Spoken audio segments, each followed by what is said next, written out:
So most of you have been closely following The Walking Dead Daryl Dixon, especially episode 3. You've seen the mysterious experiments and the super strong zombies. But the question that's been on everyone's mind is, what exactly are these scientists doing with this zombie, and how did this particular zombie gain super strength? That's what we're going to cover in this video. We'll delve into the theories I've gathered so far and explore how they connect to the larger Walking Dead franchise. Let's dive in and unravel this mystery together. Until now, The Walking Dead has kept us in the dark about these zombie variants. But all that changed in the final episode of the 11th season, where we met intelligent zombies and climbers.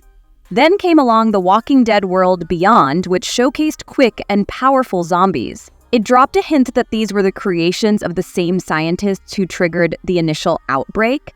And just when we thought we'd seen it all, the first episode of Daryl Dixon introduced us to Burners, a new zombie variant, and now in the third episode of Daryl Dixon, they went much deeper, were taken to a makeshift lab in a key scene.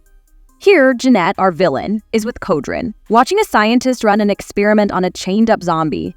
Then, in a heart-stopping moment, the zombie breaks free and charges at them, only to seemingly explode in a burst of blood. This single scene answers so many questions we've had about the existence and origins of zombie variants in The Walking Dead. In the past episodes of The Walking Dead, it was a mystery whether the variant zombies were a result of scientific creation or natural evolution during the apocalypse. However, Daryl Dixon seems to strongly suggest that science plays a major role. Although the scene in episode 3 doesn't directly show how this variant ended up under Jeanette's care, there are enough hints to infer that it started as a regular zombie. Now, it appears that Jeanette's scientists are trying to enhance its strength and speed. The most telling clue is Jeanette's comment, "We're making progress," coupled with the scientist timing how long the variant zombie survives before its brain turns into a bloody pulp. 18 mondes. These clues suggest that this zombie wasn't a pre-existing variant that Jeanette wanted to study, but rather a regular zombie that Jeanette is attempting to transform into something more. Unfortunately for her, it seems the effects only last 18 seconds before the variant explodes from within. If this zombie had super strength when Jeanette found it, it likely would have already broken its chains.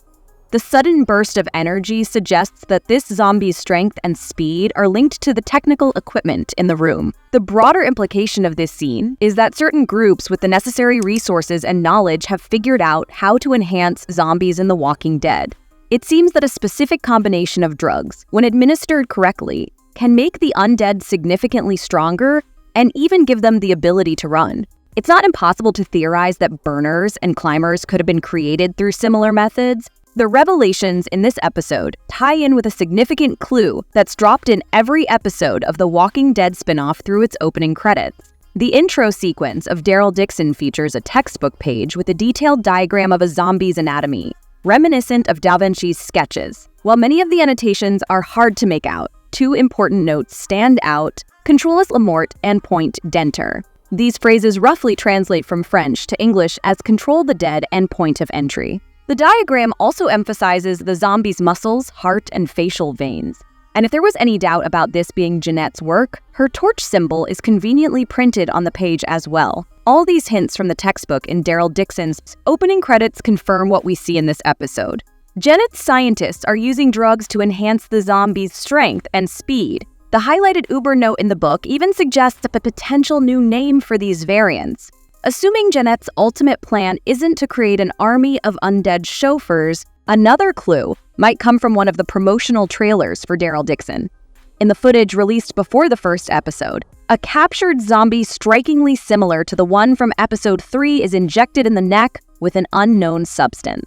While it could be some kind of tranquilizer, the injection site matches the point of entry marked on the textbook in Daryl Dixon's opening credit. Although this scene hasn't yet appeared in the show, it could potentially reveal the process used to transform a regular zombie into an Uber variant.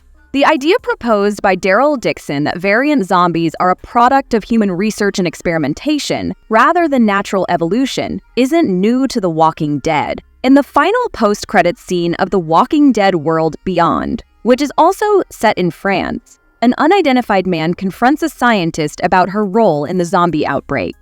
His accusation, "You started this Then you made it worse, strongly suggests that the scientist who triggered the outbreak accidentally created variants while trying to stop the virus. Jennett's experiments in Daryl Dixon could be a continuation of that early work. After episode 3 of Daryl Dixon, it's clear that some variants in The Walking Dead are artificially created by misguided scientists under the command of cruel villains.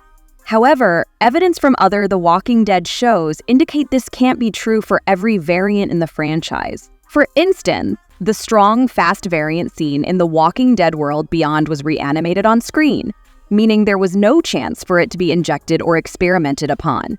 This particular variant had heightened abilities from the start.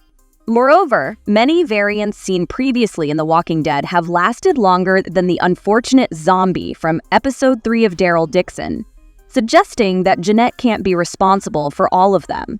One theory to explain these discrepancies is that the variant version of the virus in The Walking Dead can spread just like the original virus did. This would explain why variants are more common in France, where the virus was seemingly created, and how one of the scientists turned into a variant immediately. She had already been exposed to the upgraded virus. Another theory is that Jennette isn't the only one giving zombies superpowers. If the villains in Daryl Dixon can manipulate the dead, larger groups like CRM from The Walking Dead must be close to making similar discoveries. This could account for the rapid increase in US variant numbers during season 11 of The Walking Dead, and also provide a reason why other variants last longer than Jennette. Ultimately, The Walking Dead still has many mysteries to solve regarding zombie variants and their origins. However, episode 3 of Daryl Dixon at least confirms one method of creating these super zombies. What are your thoughts on the revelations in The Walking Dead, Daryl Dixon, especially about the origins of the super strong zombie variants? Do you think there's more to it, or have we uncovered all there is to know? Share your thoughts and theories in the comments section. Click the subscribe button to subscribe to our YouTube channel. Plus, check out all this cool stuff I know you'll love too.